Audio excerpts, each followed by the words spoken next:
Hi, I'm Amanda Wood here with Cody Jones in the Swamp to get you ready for Florida's homecoming game against Missouri this weekend. Florida's coming off that heartbreaking loss to LSU. Missouri, on the other hand, is also coming off a loss, but not so close. They were shut out 34-0 to the Georgia Bulldogs.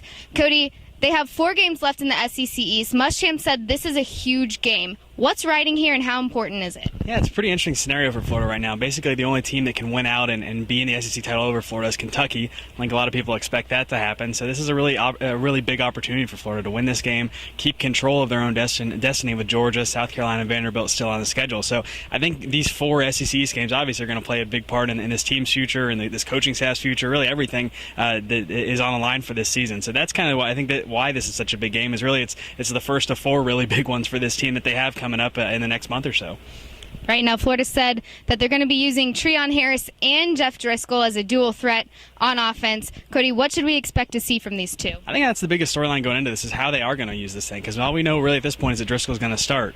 Is Harris getting the second drive? Will Driscoll stay in there? I think a lot of it is just going to go by feel and how Driscoll's playing. Is he struggling with different areas? You know, when coaches do this 2-quarterback thing, a lot of times the second quarterback that comes off the bench is the better runner. But in this case, Driscoll, I think, is the more powerful runner. If they're in a 3rd and 1 or something like that, he's probably the quarterback they would want in there to be more of that short yardage threat. So I think that's what's kind of making this a little bit different than some other situations, but they still have to throw Harris in there. We saw the spark that he brought to this team in Tennessee. Obviously, I think Driscoll played a little bit better, obviously, against LSU last weekend, but if he struggles at all, I'd be really surprised if they had any hesitation going to Harris. And they've already said, too, they want to ride the hot hand. So I think they're going to give both these guys a chance to have success with this offense and really just go with the one that gets hot.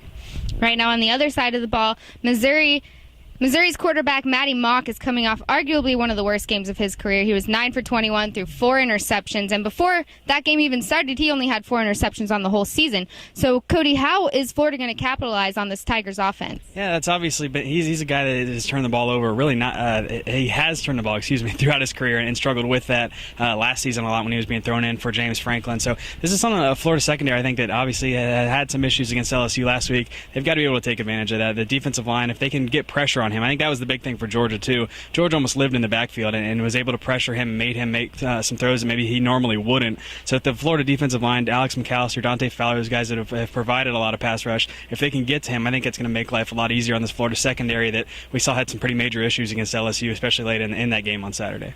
All right, now also Vernon Hargraves had an injury in last week's game, and they saw some holes in the secondary because of his injury. Is he going to be limited, and what are they going to do if he is? He'll be back. He practiced yesterday, so he'll be back, and they expect him to be full go. If he's not in there, I think you've got some other major decisions in there because this secondary really struggled when they had to push Brian Poole out to the other cornerback and had a pretty major hole at the nickel spot, and that's really been the way it has been all season for them. So they'd have to make some issues in there, but I'd be really surprised if he didn't play on Saturday. Right. Well, we're headed over to basketball media now. Florida kicks off in the Swamp on Saturday at 7 o'clock against the Missouri Tigers, and we'll have you covered for everything right here on FightingGators.com, so keep it locked. For Cody Jones, I'm Amanda Wood.